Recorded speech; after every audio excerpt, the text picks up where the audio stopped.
আল্লাহ তাআলা যেন একক, এই কথাটি নিজের অন্তরে দৃঢ়ভাবে বিশ্বাস করে রাখতে হবে এবং মৌখিকভাবে সাক্ষ্য দিতে হবে। হজরত মুহাম্মদুর রসুল্লাহ সাল্লাল্লাহু আলাইহি ওয়াসাল্লামকে ফেরেশতা এবং অন্য কিছু কি মনে করা যাবে না, বরং তিনি আল্লাহর একজন বান্দা এবং নবী রাসূল বলে কি অন্তরে বিশ্বাস করতে হবে এবং মৌখিকভাবে কি সাক্ষ্য দিতে হবে। একজন ইমানদারের নিজে নামাজ আদায় করতে হবে এবং সবাই মিলে নামাজ আদায় করার জন্য রাষ্ট্রীয়ভাবে নামাজ কায়েমের উদ্দেশ্যে ইসলামী রাষ্ট্র প্রতিষ্ঠার জন্য আন্দোলনে শরীক হইতে হবে।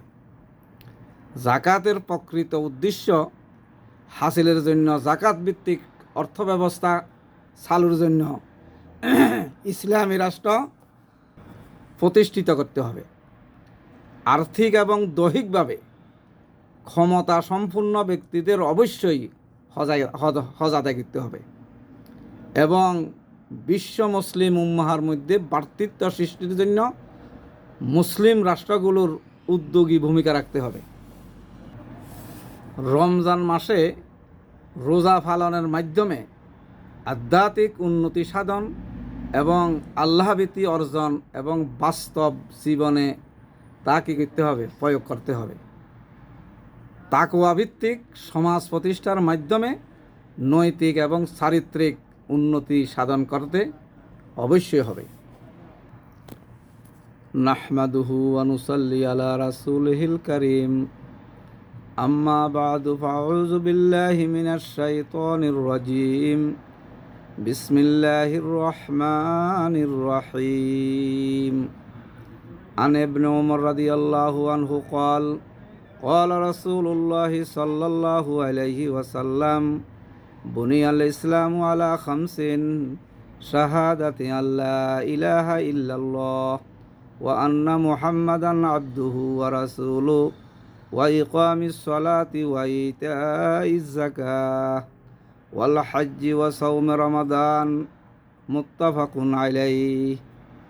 হযরত ইবনে ওমর রাদিয়াল্লাহু তাআলা আনহু অর্থাৎ আবদুল্লাহ ইবনে ওমর রাদিয়াল্লাহু তাআলা আনহু থেকে বর্ণিত, তিনি বলেন রাসূলুল্লাহ সাল্লাল্লাহু আলাইহি ওয়াসাল্লাম বলেছেন, ইসলামের ভিত্তি হলো 5টি।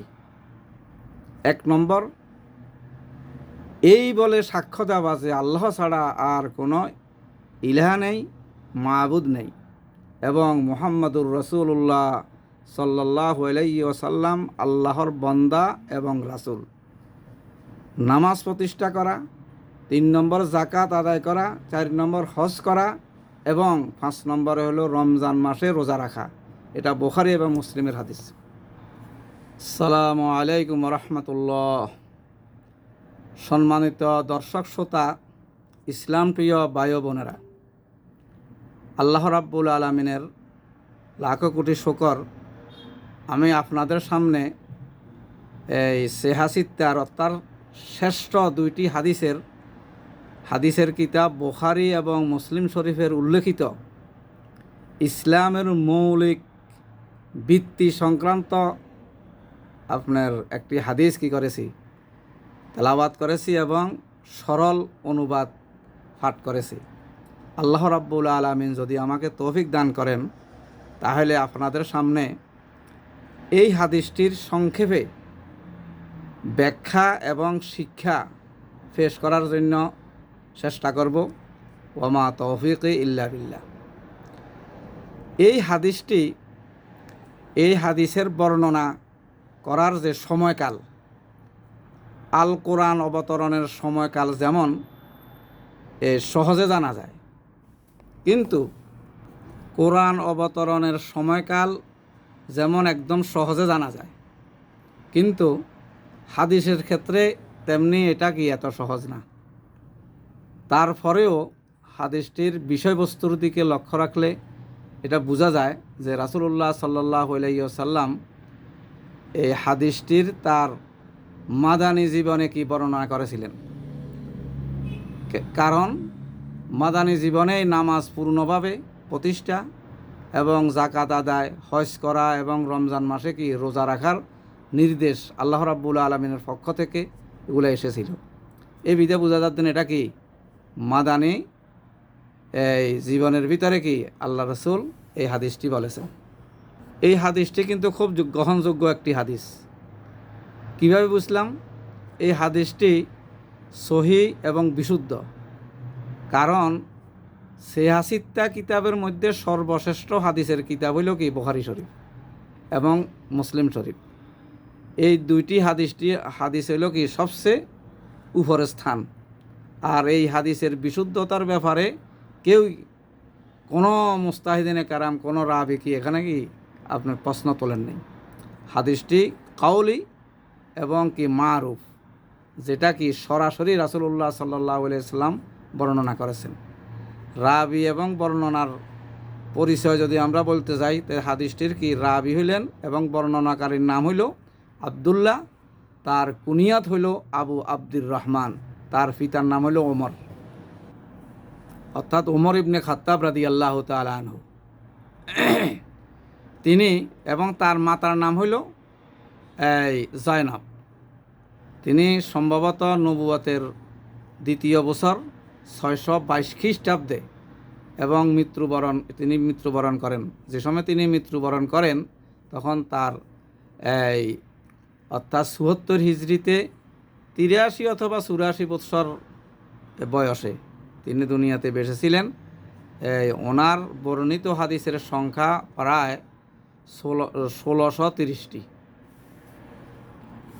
সম্মানিত দর্শক শ্রোতা, এতক্ষণ আমরা হাদিসটির ব্যাখ্যার সুবিধার্থে প্রয়োজনীয় পরিচয় একটু আলোচনা করলাম। এখন আমরা এই হাদিসটির একটু ব্যাখ্যা পেশ করার জন্য চেষ্টা করব। এখানে হাদিসে বলা হয়েছে, প্রথম নম্বরে বুনিয়াল ইসলাম ওয়ালা খামসিন, যে ইসলাম 5টি ভিত্তির উপর কি প্রতিষ্ঠিত। ইসলামটা 5টি ভিত্তির উপর কি প্রতিষ্ঠিত। এই হাদিসে ইসলামকে একটি ঘরের সাথে কি তুলনা করা হয়েছে। কিসের সাথে? একটি ঘরের সাথে। মানুষ যাতে কি ইসলামকে সহজে বুঝতে পারে, এই জন্য মানুষের জীবনের সাথে কি অত্যন্ত পরিচিত একটি জিনিসের সাথে কি এই আল্লাহ রসুল কি করেছেন? তুলনা করেছেন।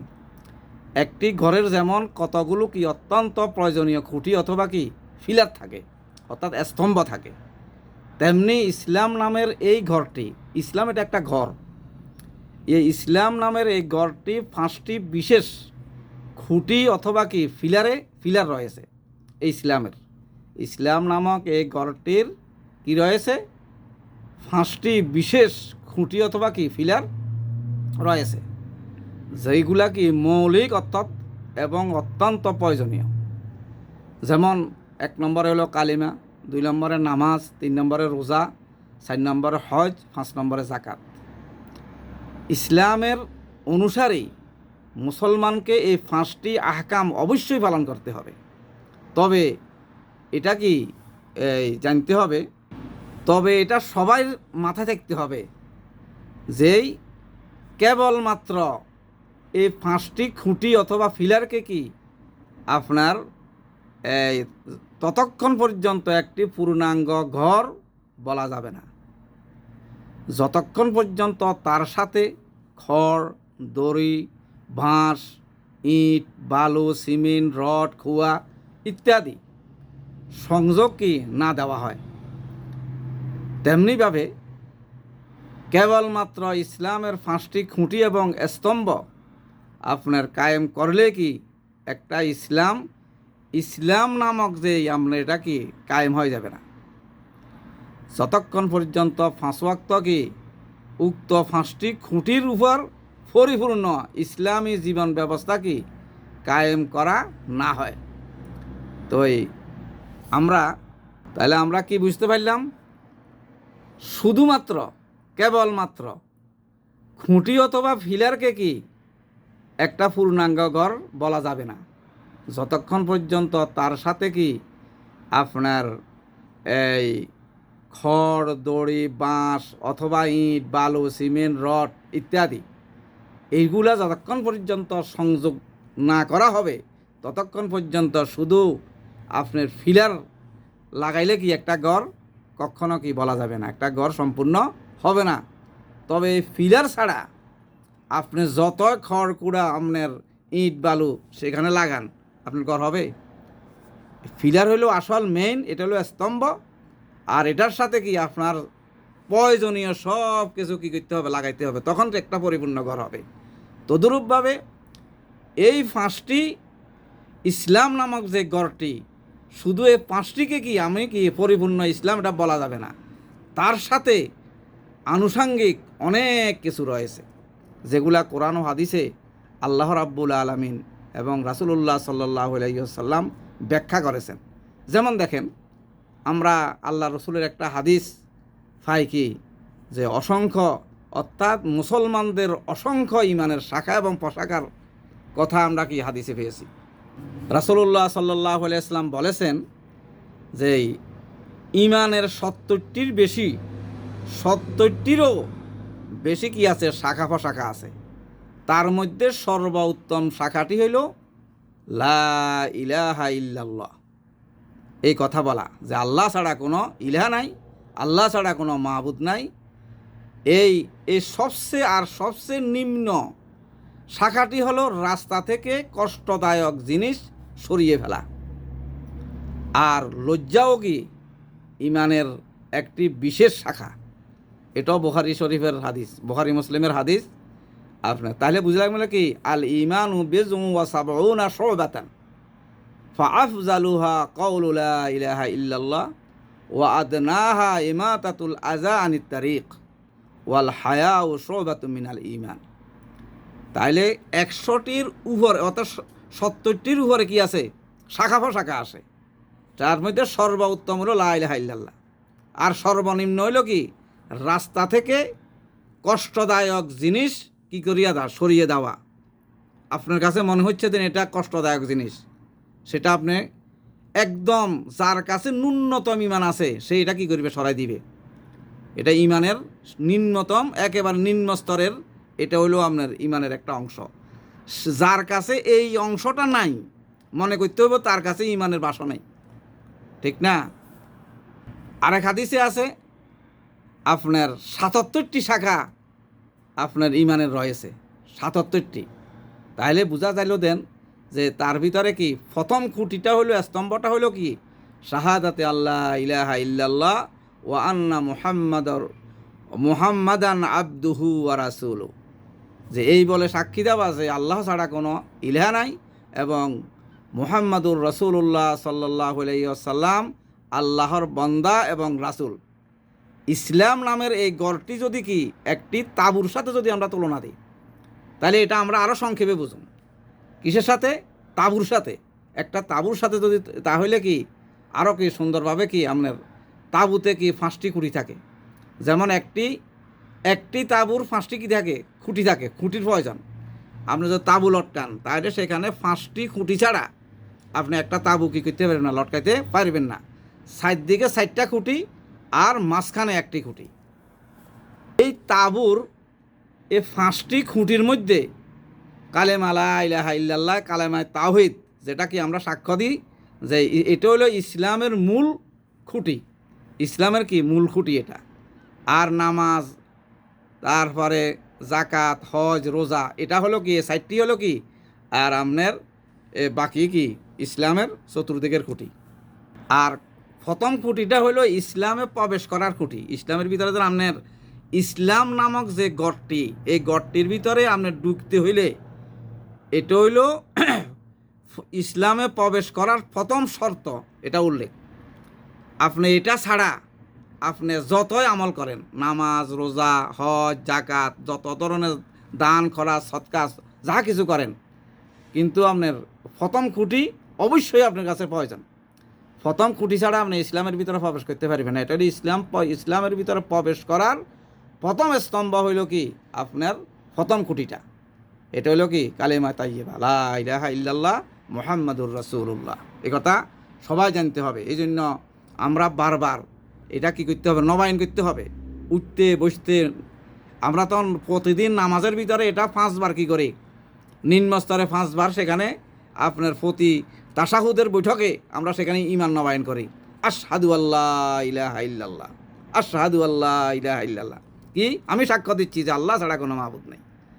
এই জন্য নামাজের ভিতরে কি সেটা আমরা কি করি, ইমানটা নবায়ন করি। এখন আমরা যেন লা ইলাহা ইল্লাল্লাহ মুহাম্মাদুর রাসূলুল্লাহ, এটা হইল 5টি বুনিয়াদের প্রথম বুনিয়াদ। এটাতে আমরা একটু যদি আমরা এই কথাটা যদি একটু কি করি, এই ব্যাখ্যা করি, তাহলে কি বুঝবো যে প্রথমে যে আল্লাহর তাওহীদ এবং একত্ববাদ অন্তরে কি করা, বিশ্বাসের মাধ্যমে মুখে ঘোষণা করা। অন্তরে বিশ্বাস করতে হবে, মুখে কি করতে হবে, ঘোষণা করতে হবে যে আল্লাহ ছাড়া অন্য কোনো ইলা নাই এবং আইনদাতা নাই, রিজিকদাতা নাই, পালনকর্তা নাই, হায়াত এবং মৌতের মালিক আর কেউ নাই, একমাত্র ইল্লাল্লাহ, একমাত্র আল্লাহ, একমাত্র কি আল্লাহ। তার কাছে কি নিজেকে সম্পূর্ণরূপে কি করতে হবে, আত্মসমর্পণ করে দিতে হবে। অর্থাৎ নিজেকে কি সম্পূর্ণরূপে আল্লাহর নিকট কি করে দেওয়া, আত্মসমর্পণ করে দেওয়া। এখন এটার সাথে সাথে আল্লাহর হাবিব বিশ্বনবী হজরত মুহাম্মাদুর রাসূলুল্লাহ সাল্লাল্লাহু আলাইহি ওয়াসাল্লামকে কী করতে হবে, মনে প্রাণে স্বীকার করে তার আদর্শকে কি মেনে নিয়ে পরিপূর্ণভাবে আল্লাহর রসুলের আনুগত্য প্রকাশ করতে হবে। এটার নাম হলো কি তাওহীদ, প্রথম বুনিয়াদ লা ইলাহা ইল্লাল্লাহ মুহাম্মাদুর রাসূলুল্লাহ সাল্লাল্লাহু আলাইহি ওয়াসাল্লাম। এখন ইসলামের দ্বিতীয় খুঁটি কি, অর্থাৎ স্তম্ভ, দ্বিতীয় খুঁটিটা হলো ইকামিস সালাহ, অর্থাৎ নামাজ কায়েম অথবা প্রতিষ্ঠা করা। ইসলাম নামের এই গড়ের দ্বিতীয় গুরুত্বপূর্ণ খুঁটি হলো কি নামাজ কায়েম করা, নামাজ প্রতিষ্ঠিত করা। ইসলামে প্রবেশ করার পর এই ইসলাম হিসাবে পরিচয় দেওয়ার জন্য প্রথমেই যে কাজটি করতে হয় সেই কাজটি হলো নামাজ।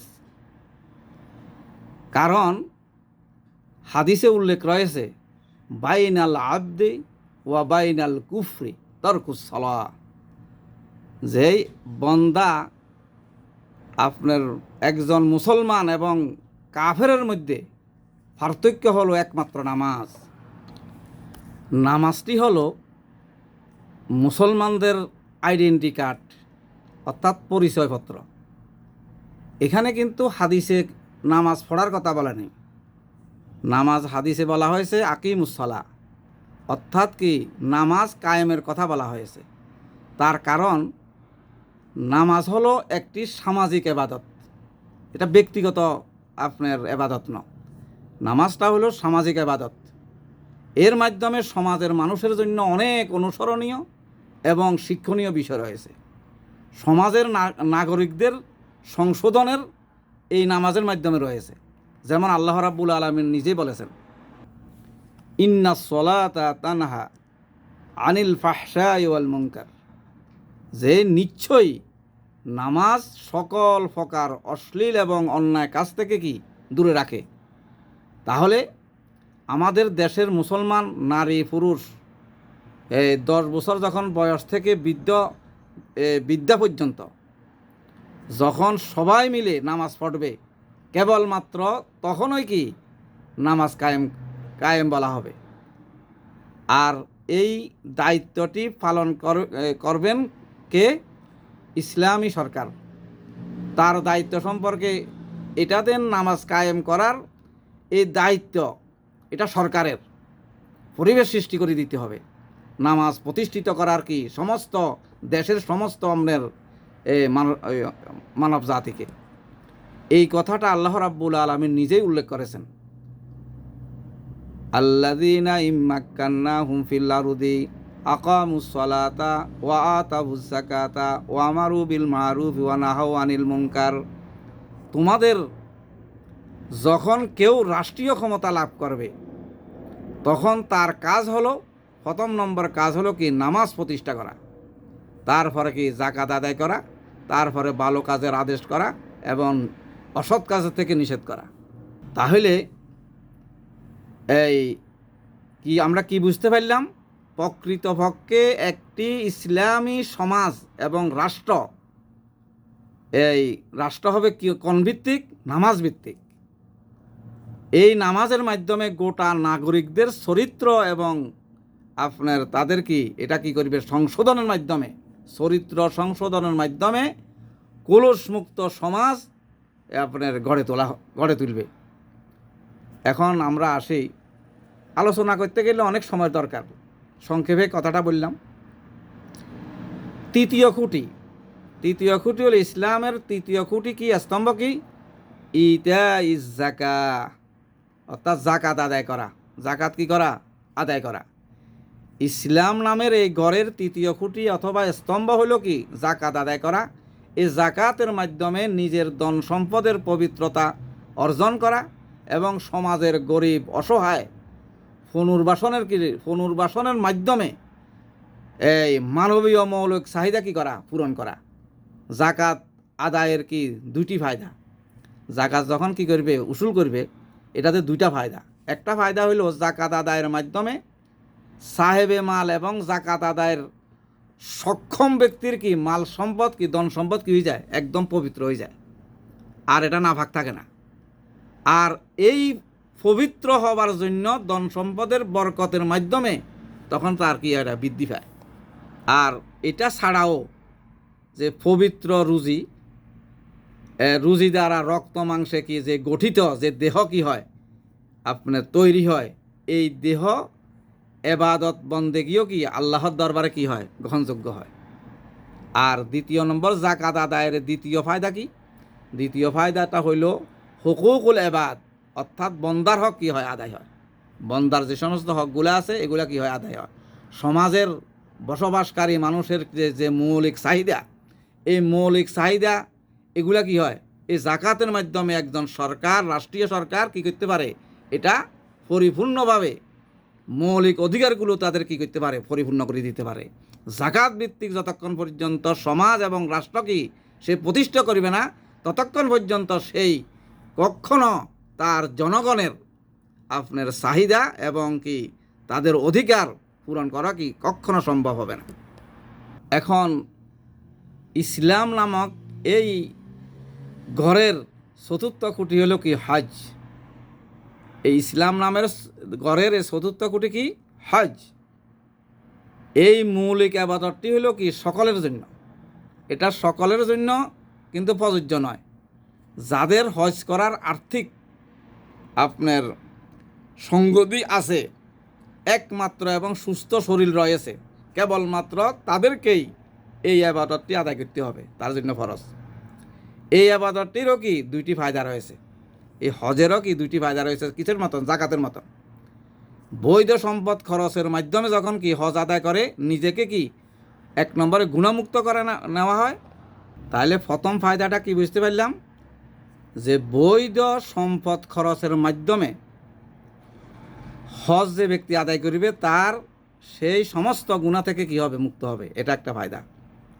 দ্বিতীয় ফায়দা হইল যে হজ করার মাধ্যমে বিশ্ব মুসলিমের যে একটা সম্মেলন ঘটে, এই মুসলমানদের মধ্যে মত বিনিময়ের মাধ্যমে একে অপরের সম্পর্ক জানা যায় এবং একে অপরের প্রতি ভালোবাসা এবং সহানুভূতির সৃষ্টি করা যায়, যেটি অন্য কোনো ধর্মের পক্ষে এটা আদৌ সম্ভব নয়। ইসলামের পঞ্চম খুঁটি হলো ওয়াসাউমে রমাদান। তাহলে এটা ইসলাম নামের ঘরের পঞ্চম অর্থাৎ পঞ্চম খুঁটি, অর্থাৎ সর্বশেষ খুঁটি হলো কি, স্তম্ভ হলো রোজা পালন করা। এটি ইসলামী সমাজের নাগরিকদের মধ্যে কি আধ্যাত্মিক এবং তাকওয়ার গুণ কি করে, সৃষ্টি করে। এই ইবাদতটি একমাত্র আল্লাহ রাব্বুল আলামিনকে রাজি এবং খুশি করার জন্য কি করা হয়।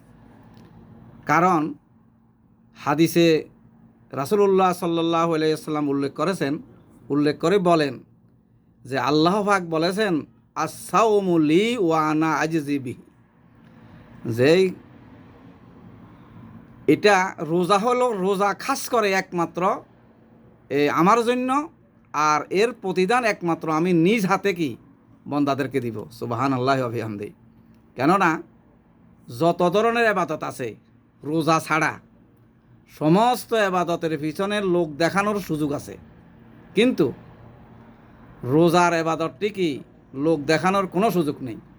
আপনি সারাদিন যদি বলেন আমি রোজাদার মুখে বলতেন, কিন্তু সে বুঝবে না দেন কি আপনি রোজা রয়েছেন না কি আপনার এই ভ্যাট ভরি খানা খাইছেন। এই জন্য এই রোজাদারের এবাদতটি কি লোক দেখানোর কোনো সুযোগ নাই, দেখাবার কোনো কি নাই, সুযোগ নাই। এই জন্যই কি এই এই উক্ত হাদিসটির ভিতরে কি আল্লাহ রসুল বলেছেন যে আমার এটা আল্লাহ রাব্বুল আলামিন বলেছে কি আমার জন্য এই কথাটি আজিজি বিহি আসাউমুলি, যে রোজাটা একমাত্র আমার জন্য বন্ধা রাখা হয়। এই জন্য আল্লাহ রাব্বুল আলামিন রোজার প্রতিদান নিজ হাতে দিবেন। এটার কি পরিমাণ প্রতিদান এটা কোনো হাদিসে আল্লাহ রসুলের হাদিসের থেকে কি নাই, উল্লেখ নাই যে এই পরিমাণ দিব। কিন্তু আল্লাহ পাক কী পরিমাণ দিব সেটা আল্লাহ পাকে ভালো জানে। সুবহান আল্লাহি ওয়া বিহামদিহি। এখানে যে রোজার কথা বলা হয়েছে, এই রোজাটা হইল, এই ইবাদতটি হলো কি রমজান মাসের যে ফরজ রোজা, সেই রোজা মনে করতে হবে, অন্য রোজা না। রমজান মাসের এই হাদিসের ভিতরে যে রোজাটার কথা বলা হয়েছে, যে ইসলামের পঞ্চম স্তম্ভ হইল কি রমজান মাসের রোজা। রমজান মাসে কি রোজা এই এক মাস, এটা হলো স্তম্ভ। অন্য মাসের ভিতরে যে রোজাগুলো মানুষ রাখা হয় এগুলো হইল আপনার নফল সুন্নত, ঠিক আছে নি এই। আর রমজান মাসের ভিতরে এক্সট্রাভাবে একটা কি, এটার রমজান মাসের এক্সট্রাভাবে একটা কি আছে, ফজিলত রয়েছে। এই মাসের ভিতরে পবিত্র কোরআন অবতীর্ণ হয়েছে এবং এই মাসের একটি কি বরকতপূর্ণ রাত্রি রয়েছে, যে রাত্রিটির মর্যাদা হাজার মাসের থেকেও বেশি। তাই ইসলামের এই সর্বশেষ মৌলিক যে স্তম্ভটি, এই যে খুঁটিটি, এটা মুমিন মুসলমানদের কি চারিত্রিক, নৈতিক এবং ইমানি বলিষ্ঠতা কি করে, সৃষ্টি করে এবং আল্লাহভীতি সৃষ্টির কি এটা ট্রেনিং দেয়। প্রিয় ভাই বোনেরা, এই এতক্ষণ পর্যন্ত এই হাদিসটির আমরা মোটামুটি সংক্ষেপে কিছু ব্যাখ্যা করেছি, আলোচনা করেছি। এখন আমরা এই হাদিস থেকে আসলে কি বুঝতে পারলাম, কি শিক্ষা পাইলাম? এক নম্বর শিক্ষা হলো যে আল্লাহ তাআলাকে একমাত্র এই একক এবং তার নিজের অন্তরে দৃঢ় বিশ্বাস কি করতে হবে, রাখতে হবে এবং মৌখিকভাবে কি সাক্ষ্য দিতে হবে। এবং মুহাম্মাদুর রাসূলুল্লাহ সাল্লাল্লাহু আলাইহি ওয়াসাল্লামকে একমাত্র আল্লাহর বান্দা এবং রাসূল হিসাবে কি মেনে নিতে হবে। যে রাসূল সাল্লাল্লাহু আলাইহি ওয়াসাল্লাম ফেরেশতা অথবা অন্য কিছু, এটা মনে করা যাবে না। উনি আল্লাহর বান্দা এবং আল্লাহর কি রাসূল, এই কথাটা কি করতে হবে, মুখে অন্তরে বিশ্বাস করে মুখে কি করতে হবে, এটা সাক্ষ্য দিতে হবে। আমরা এই হাদিস থেকে এটা কি এই শিক্ষাটি পাইছি, প্রথম নম্বর শিক্ষা। দ্বিতীয় নম্বর শিক্ষা কি, নিজে নামাজ আদায় করতে হবে এবং সবাই মিলে নামাজ আদায় করার জন্য কি রাষ্ট্রীয়ভাবে নামাজ কায়েমের উদ্দেশ্যে কি ইসলামী রাষ্ট্র প্রতিষ্ঠার আন্দোলনে শরীক হইতে হবে, প্রচেষ্টা চালা যেতে হবে। তৃতীয় নম্বর শিক্ষা কি পেলাম, জাকাতের প্রকৃত উদ্দেশ্য হাসিলের জন্য জাকাত ভিত্তিক অর্থ ব্যবস্থা কি চালুর জন্য ইসলামী রাষ্ট্র প্রতিষ্ঠা করার জন্য চেষ্টা করতে হবে।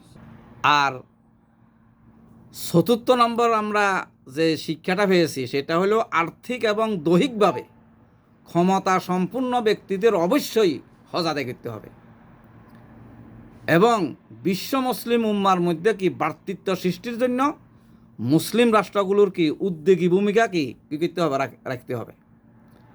আর শেষ শিক্ষাটা কি, রমজান মাসে রোজা পালনের মাধ্যমে আধ্যাত্মিক উন্নতি সাধন এবং আল্লাহভীতি অর্জন এবং বাস্তব জীবনে তা প্রয়োগ করতে হবে। তাকওয়া ভিত্তিক সমাজ প্রতিষ্ঠার মাধ্যমে নৈতিক এবং চারিত্রিক উন্নতির কী করতে হবে, সাধন করতে হবে। প্রিয় দর্শক শ্রোতা, আমি এতক্ষণ পর্যন্ত ইসলামের মৌলিক স্তম্ভ অর্থাৎ খুঁটি সম্পর্কে আপনাদের সামনে যে হাদিসের আলোচনা করেছি।